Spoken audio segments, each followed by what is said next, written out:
Hello बहन जी, टोचन जी का घर कौन है? टोचन? अरे बाप रे बाप, यह जरलाई हमारे भतार को पटाई। अरे दादा, अरे तू क्या हो?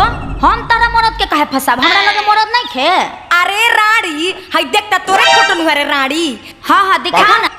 अरे तो हमार मरद ह। अरे तोर मरद कहिया से हो गइल रे? लाज नहीं खे लागत? केकरो मरद के अपन मरद बनावत तारू? हम बियाह किए हैं इनसे, समझी?